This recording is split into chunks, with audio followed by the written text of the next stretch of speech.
Sharpness is one of the first things we check for when examining a photo, but this month I'm here to tell you that you shouldn't let it become the be-all and end-all.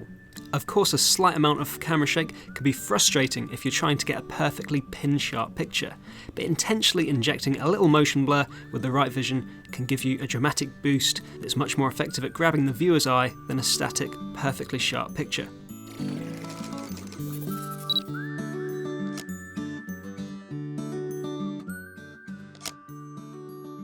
I'm going to show you 4 very different methods that inject motion into your pictures, and they work brilliantly well in an outside, rural or urban environment.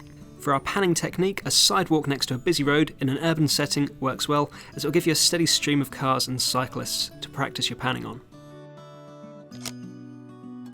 An entry-level kit lens is perfect for our 4 techniques, as it will provide you with a good focal length range for shooting wide landscapes, as well as a short telephoto one for zooming in on cars or cyclists when panning. Importantly, a kit lens like an 18-55 or 24-70 has a zoom ring, making it possible to achieve the zoom blur effect. You're going to be using your camera's shutter priority or TV mode to set the precise amount of blur in your pictures. It's a semi-automatic mode that lets you set the shutter speed and ISO, leaving the camera to work out the correct aperture value, creating a nicely exposed image. You'll find it as the TV mode on your mode dial or in a menu. Most of our techniques will work well by starting with a shutter speed of about 1/10 of a second and an ISO of 100.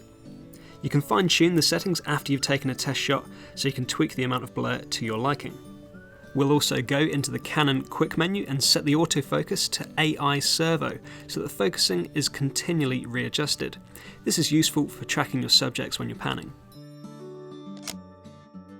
For our first shot, we have an image that's absolutely packed with colour, but it doesn't really grab the eye when it's taken with a fast shutter speed. Instead, slow the shutter speed down with shutter priority mode and take a shot as you pan your camera from left to right. The result is a powerful abstract landscape that plays with motion and speed. Keeping the camera settings exactly the same, this time we're going to shoot upwards towards a tree canopy. As soon as you take the shot, rotate your camera like a car steering wheel to the left or right. The result is a concentric tree blur full of vibrant greens and blues that really draw the eye in towards the middle of the shot. Now we're going to focus on a fairly static subject like this clock and turn the zoom ring of the kit lens while the shutter is open. Keep your lens aimed at the same point as you quickly turn the zoom ring and you'll achieve a classic zoom blur. Experiment with different shutter speeds and how fast you turn the zoom ring to get different results. Our final technique is a panning shot. The idea here is you follow a moving subject like a car or a cyclist in your viewfinder and take the shot with a slow shutter speed to render them pin sharp on a background filled with motion. To make this even easier, you can use a tripod or a monopod, or just extend one leg of the tripod for a makeshift monopod to reduce the amount of vertical motion in your shot. Be sure to check the image after you've taken it and adjust your shutter speed accordingly. If it's too fast or the panning movement isn't smooth, your subject won't be sharp. If, on the other hand, the shutter speed is too fast, there won't be enough motion in the background for your subject to stand out. But now your shutter speed and panning movement and you'll have a shot packed with motion and speed.